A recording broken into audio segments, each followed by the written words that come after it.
পাথর খাদান তৈরির প্রতিবাদে মহিলাদের বিক্ষোভ রণক্ষেত্র পুরুলিয়া। পাথর খাদান তৈরি হলে বাড়বে দূষণ, নষ্ট হবে এলাকার পরিবেশ। অভিযোগ তুলে বড়বাজারের সরবেরিয়া গ্রামে মহিলাদের বিক্ষোভ।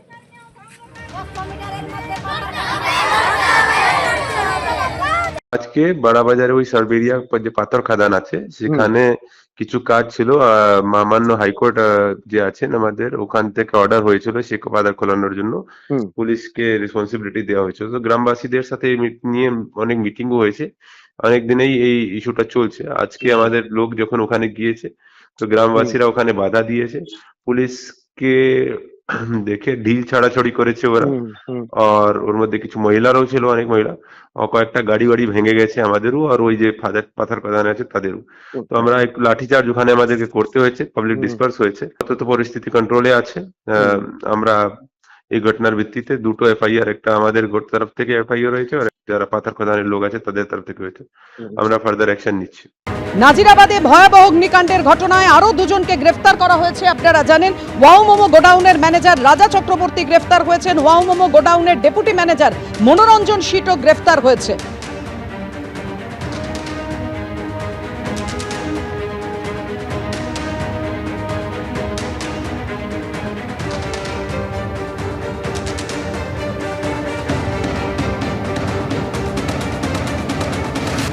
নাজিরাবাদে ভয়াবহ অগ্নিকাণ্ডের ঘটনায় আরো দুজনকে গ্রেফতার করেছে পুলিশ। ওয়াও মোমো গোডাউনের ম্যানেজার এবং ডেপুটি ম্যানেজারকে গ্রেফতার করেছে পুলিশ। কি হলো আজকে আদালতে জানাবেন আমাদের প্রতিনিধি, আমাদের সঙ্গে রয়েছেন সুকান্ত মুখোপাধ্যায়। সুকান্ত, দেখো, এই অগ্নিকাণ্ডের ঘটনাতে আরো দুজন গ্রেফতার হয়েছে। এর আগে আমরা দেখেছিলাম যে গঙ্গাধর দাস যিনি গ্রেফতার হয়েছিলেন তাকে 4 তারিখ পর্যন্ত বা 4 ফেব্রুয়ারি পর্যন্ত তাকে পুলিশ হেফাজতে নির্দেশ দেওয়া হয়েছিল।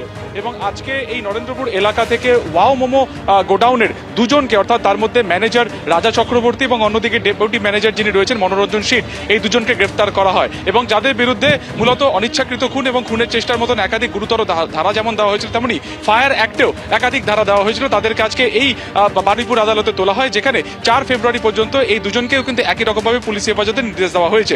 এদিন সরকারি আইনজীবীর তরফে একাধিক যুক্তি সেখানে রাখা হয়। বলা হয় যে এই দুটি যে ওয়্যার হাউস এবং অন্যদিকে যে এই যে মোমো যেটি কারখানা ছিল, এই দুটির কোনোটারই কিন্তু কোনো রকম অগ্নি নির্বাপন ব্যবস্থা ছিল না, কোনো রকম ফায়ার লাইসেন্স ছিল না। এছাড়াও এইখানে ফায়ার লাইসেন্স না থাকা সত্ত্বেও প্রচুর দাহ্য পদার্থ সেখানে মজুদ ছিল।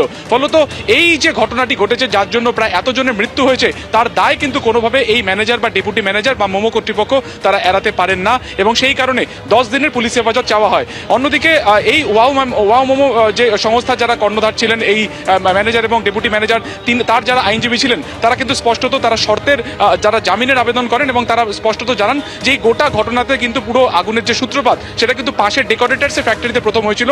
সেখান থেকে আগুন ছড়ায় কিন্তু এই মোমো ফ্যাক্টরিতে, ফলত তাদের সেক্ষেত্রে কোনো দোষ নেই এবং তারা সম্পূর্ণ রকমভাবে সহযোগিতা করতে চাইছেন। এবং গোটা ঘটনাতে অভিযোগকারী হিসেবে কিন্তু এই দুজনের নামই রয়েছে। তাহলে কেন তাদেরকেই গ্রেফতার করা হলো? দুতরফের বক্তব্য শোনার পরে 4 ফেব্রুয়ারি পর্যন্ত পুলিশ হেফাজতের নির্দেশ দেওয়া হয়েছে। অন্যদিকে সরকারি আইনজীবীর তরফে বলা হয়েছে যে 27 জনের দেহাংশ ঘটনাস্থল থেকে মিলেছে এবং তাদের দেহাংশ যে অবস্থাতে মিলেছে সেখান থেকে ডিএনএ প্রোফাইলিং এর কিন্তু প্রয়োজন, এবং সেই ক্ষেত্রে সেই ডিএনএর আবেদন কিন্তু করা হয় ডিএনএ পরীক্ষার জন্য। সেই আবেদনও কিন্তু ইতিমধ্যে মঞ্জুর করা হয়েছে। সব মিলিয়ে এই দুজন এবং আগের যে একজন অর্থাৎ গঙ্গাধর দাস, এই 3 জনকে 4 ফেব্রুয়ারি পর্যন্ত পুলিশ হেফাজতের নির্দেশ দিয়েছে বারুইপুর আদালত।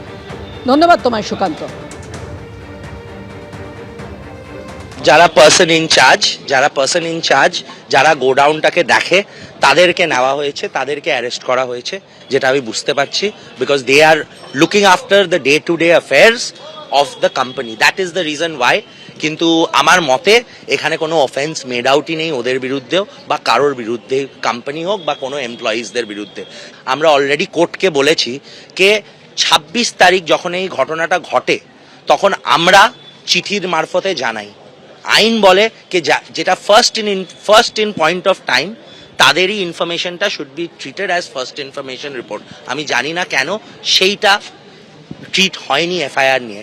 আর যেই দুজন এইটাকে ইন্টিমেট করেছিল পুলিশকে, তাদেরকেই ধরে নেওয়া হয়েছে। ফায়ার লাইসেন্স অবশ্যই ছিল, সব কমপ্লায়েন্সেসগুলো আমি দিলাম। বেল এখন দেননি কারণ এই পাবলিক আউটক্রাই হয়েছে, এতজন মারা গেছে, তো 4 তারিখ অবধি আমাদের পিসি দিয়েছে। মোমো সংস্থার কর্মচারীকে গ্রেফতার আইওয়াশ, শুধু আরজি করের মতো কেন মোমো সংস্থার মালিককে গ্রেফতার করা হচ্ছে না, আক্রমণ শানিয়েছেন রাজ্যের বিরোধী দলনেতা শুভেন্দু অধিকারী। এই যে আসল নাটের গুরু ও মোমো, এর মালিকের সঙ্গে মুখ্যমন্ত্রী বিদেশে সরকারি টিমে, দেখুন দেখুন প্রমাণ, গোটা কলকাতা শহরতলিতে যত মোমোর সেন্টার, বিরিয়ানির সেন্টার, সব একে লাইসেন্স দিয়ে দিয়েছে। এর লাইসেন্স ছিল? উত্তর না। ফায়ার নির্বাপক ব্যবস্থা ছিল? উত্তর না। কি করছিলেন আনন্দপুরের রশি? এর করার বাকি আছে। যার মাথায় পিসির হাত, তিনিই খাবেন জেলের ভাত। মোমোর মালিককে গ্রেফতার করতে হবে। দারোয়ানকে গ্রেফতার করছেন, কর্মচারীকে গ্রেফতার করছেন। আই ওয়াজ দেয়ার মতো, আরজি করের মতো আমরা মানি না। মমতা ব্যানার্জির সফর সঙ্গী বলে আমরা দাবি করি গ্রেফতার। মৃত্যুপুরী আনন্দপুর, মুখ্যমন্ত্রীকে নিশানা করেছেন অমিত মালব্য। সোশ্যাল মিডিয়ায় পোস্ট করেছেন তিনি। অগ্নিকাণ্ডে 27 জন নিহত, এখনো অনেকে নিখোঁজ, পরিবারগুলি শোকাহত। পরিবারের লোকেরা উত্তরের অপেক্ষায় রয়েছেন। মমতা বন্দ্যোপাধ্যায় এখনো নিখোঁজ বা মৃতদের পরিবারের সঙ্গে দেখা করতে যাননি, অথচ আইপ্যাকের কর্ণধারের বাড়িতে ইডি অভিযান চালালো। তখন মুখ্যমন্ত্রী সঙ্গে সঙ্গে তার বাসভবনে ছুটে গেলেন। কর্মই কথার চেয়ে বেশি শক্তিশালী। মুখ্যমন্ত্রী 2023 সালে মাদ্রিদে ওয়াও মোমোর সিইও সাগর দরিয়ানির সঙ্গে ছবি তুলতে দ্বিধা করেননি। অগ্নিকাণ্ডে যারা নিখোঁজ তাদের প্রতি সহানুভূতির অভাব দেখা যাচ্ছে। তৎপরতা কেবল রাজনৈতিকভাবে ঘনিষ্ঠদের জন্যই সংরক্ষিত। বাংলা দেখছে। আনন্দপুরে অগ্নিকাণ্ডের ঘটনায় মুখ্যমন্ত্রীকে এভাবেই আক্রমণ শানিয়েছেন অমিত মালব্য সোশ্যাল মিডিয়ায় পোস্ট করে।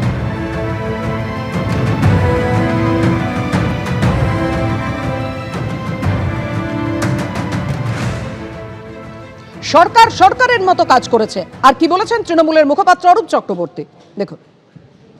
আজকে শুভেন্দু অধিকারীর নেতৃত্বে যখন গড়িয়া স্টেশন থেকে নরেন্দ্রপুর থানা অব্দি মিছিল হচ্ছে, সেই মিছিলে ডিজে বাজিয়ে উদ্দাম নাচতে নাচতে, মানে ভাসানে বিসর্জনের সময় যে কেওড়া নাচ চলে, সেই নাচ নাচতে নাচতে বিজেপির নেতাকর্মীরা আহ্লাদ করতে করতে যাচ্ছেন। এত উল্লাস প্রকাশিত হয়েছে। এই জল্লাদের উল্লাস মঞ্চ দেখার পরে যখন ওই অমিত মালপুয়ার টুইটটা আপনারা দেখাচ্ছেন, দুটো টুইটের মধ্যে আকাশ আর পাতাল পার্থক্য হয়ে যাচ্ছে। ওয়াও মোমোর মালিক যদি অপরাধ করে থাকেন, বিচার হবে, জেলে যাবে। বক্তব্যটা এখানে না, বক্তব্যটা হচ্ছে আগুনটা লাগলো কোথা থেকে। আগুনটা লাগলো যে গোডাউন থেকে। সেই গোডাউনের মালিকের বিরুদ্ধে চুপ কেন বলুন তো? কান টানলে মাথা আসবে? মালপোয়ার কান টানলে কি শুভেন্দু অধিকারী মাথা আসবে? কারণ ওই গোডাউনের মালিকের বাড়ি মেদিনীপুরে, পূর্ব মেদিনীপুর জেলা। এবিপি আনন্দ, এগিয়ে থাকে, এগিয়ে রাখে।